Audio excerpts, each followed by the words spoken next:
Just what can you say about, kind of regrouping after you come in here and pulling this out? Well, we talked beforehand that we sort of knew it was going to be the classic Stanford, Florida battle, and it was going to be long points, it's going to be long games, long sets, and grueling, and we knew that if we could make it that was going to give us the best chance to win. And I think after losing the doubles point where Stanford played well, we were a little tentative maybe. I think we regrouped really well and just found a nice rhythm in singles to make the points long.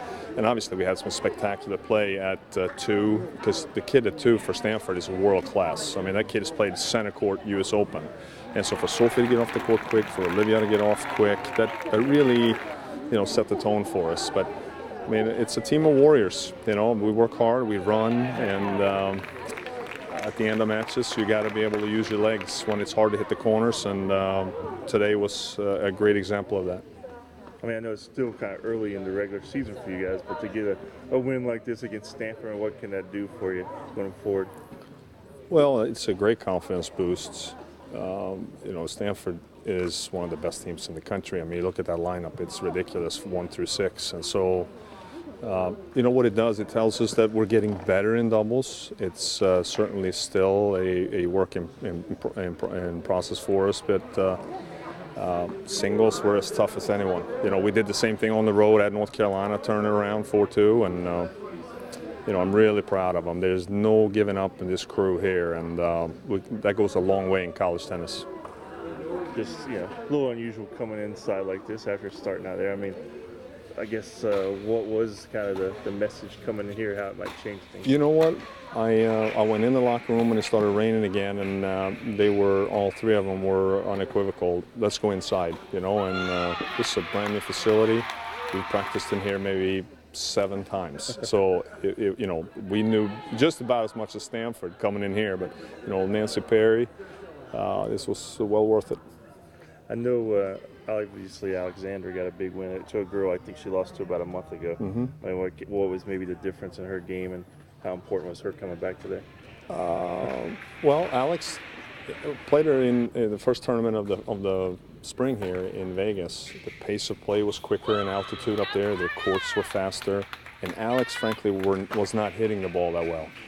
She's a tremendous competitor, and so we were able to sustain the rallies with this kid. We were not able to in Vegas, and I knew the longer the points, the better it was for Alex. And she's just a master of manipulating pace. Mm-hmm. And you got to be 3-all, and we got some balls to the right side, and under pressure, I think one of her sides broke down a little bit, and Alex did a really good job finding that time after time.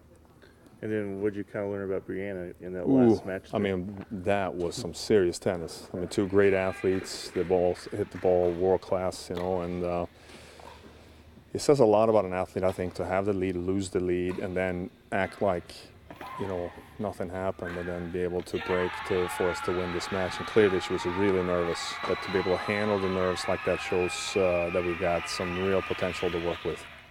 And just overall, the atmosphere today, I mean, obviously phenomenal. Our marketing staff did a tremendous job getting, I don't know how many, 1,200, 1,000 here. USTA putting marketing money behind it too. And this is what college tennis is supposed to be about, I think. Great home rivalries, and we have to find a way to sustain this rivalry with Stanford during the regular season, because when we went there, they had a packed house with a great atmosphere. I think we did our job here, providing great support and a great fan base. And so this is something we can build on. I think is great for college tennis. I know coaches don't often like to talk about streaks, but you guys ended theirs out there. You guys extended it today. I mean, is that? We never talk about it. I just think that's really dangerous. It's a byproduct of some things that I think we do well day in and day out here. And if today had been the day that the streak had been broken, I can promise you we would not have mentioned it in the locker room. Yeah. It's fantastic. Look, don't get me wrong, it's tremendous, and our fans have a lot to do with it, but someday it's going to end, right? And so if you build it up too much, then you're going to fall too far. And so it is what it is. We're happy. Clearly, we play well at home, clearly. So, hey, look, I wish we could play every match at home, right? But that's not possible. Yeah. Anything else? So, All right. Thanks so much, Thanks, guys.